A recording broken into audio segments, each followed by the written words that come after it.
வணக்கம் ஃப்ரெண்ட்ஸ், நான் உங்கள் பிராவோ ராஜேஷ். இன்றைக்கி நம்ம என்ன வீடியோ பார்க்க போகிறோன்னா, ஐபிஎல் சீசனில் வந்து அதிக முறை கேட்ச் பிடிச்ச பிளேயரை பற்றி தான் இந்த வீடியோவில் பார்க்க போகிறோம். இந்த வீடியோ பார்க்கறது முடியும். நீங்கள் நம்ம சேனலுக்கு புதியவராக இருந்தீங்கன்னா சப்ஸ்கிரைப் பண்ணுங்கள், மறக்காமல் பெல் ஐகானை ப்ரெஸ் பண்ணுங்கள். அப்போ தான் நான் போகிற ஒவ்வொரு வீடியோவும் நோட்டீஸ் வரும். வாங்க ஃப்ரெண்ட்ஸ், வீடியோக்குள்ளே போகலாம்.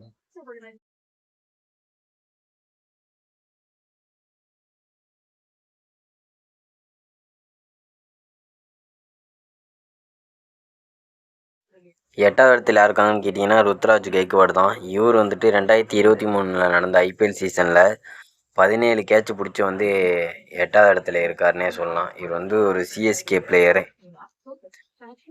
அடுத்ததாக பார்த்தீங்கன்னா 7வது இடத்துல யாருக்காங்கன்னு கேட்டிங்கன்னா ரியன் பராக். இவர் வந்துட்டு ஆர்ஆர் சேர்ந்த ஒரு கிரிக்கெட் பிளேயரு. ரியன் பராக் வந்துட்டு 2022 வந்துட்டு நடந்த சீசனில் வந்துட்டு 17 கேட்சை பிடிச்சி வந்து இவர் வந்து 7வது இடத்துல இருக்கார்.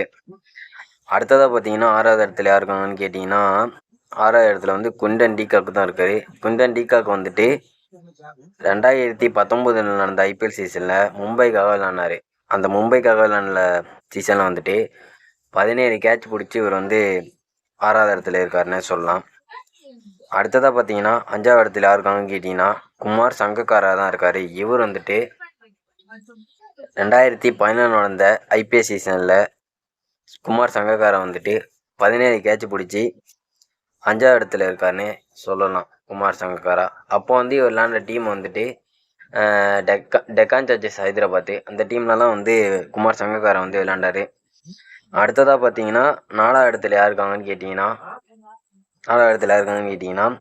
ரிஷப் பண்ட் தான் இருக்கார். இவர் வந்துட்டு 2019 நடந்த ஐபிஎல் சீசனில் டெல்லி கேபிட்டலுக்காக விளாண்டார். அந்த ஐபிஎல் சீசனில் வந்து 18 கேட்ச் பிடிச்சி வந்து 4வது இடத்துல இருக்காருன்னு சொல்லலாம். அதுக்கு அடுத்ததாக பார்த்தீங்கன்னா 3வது இடத்துல இருக்காங்கன்னு கேட்டிங்கன்னா குண்டன் டீகாக் தான் இருக்கார். இவர் வந்து 2020 நடந்த ஐபிஎல் சீசனில் மும்பைக்காக விளாண்டார். மும்பைக்காக விளாண்ட சீசனில் வந்து 18 கேட்ச் பிடிச்சிருக்காரு.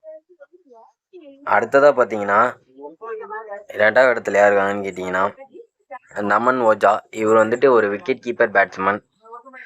இவர் வந்துட்டு எஸ்ஆர்ஹெச்சுக்காக விளையாடும் போது 2016 எஸ்ஆர்ஹெச்சுக்காக 18 கேட்ச் பிடிச்சி வந்து 2வது இடத்துல இருக்கார். நமன் ஓஜான்னொன்னே ஸ்பின்னர் ஒருத்தர் இருக்கார். அவர் தான் நானும் நினச்சேன். அதுக்கப்புறமா தேடி ரிசர்ச் பண்ணி பார்த்ததில் வந்து நமன் ஓஜா விக்கெட் கீப்பராக இருக்குது.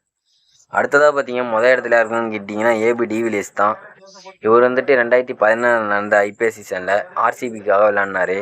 அந்த ஆர்சிபிக்காக விளையாண்ட ஐபிஎல் சீசன் வந்து 19 கேட்ச் பிடிச்சி வந்து முதல் இடத்துல கெத்தாக உட்காந்துன்னு சொல்லலாம். இத்தோட இந்த வீடியோ முடியுது. மீண்டும் மற்ற சந்திக்கும் வரை நான் உங்கள் பிராவோ ராஜேஷ். இந்த வீடியோ உங்களுக்கு பிடிச்சிருந்தா லைக் அண்ட் ஷேர், சப்ஸ்கிரைப் பண்ணுங்கள், மறக்காமல் பெல் ஐகானை ப்ரெஸ் பண்ணுங்கள். அப்போ தான் நான் போகிற ஒவ்வொரு வீடியோவும் நோட்டீஸ் வரும். மீண்டும் மற்ற வீடியோ சந்திக்கும் வரை நான் உங்கள் பிராவோ ராஜேஷ். டாடா, பாய், டேக் கேர்.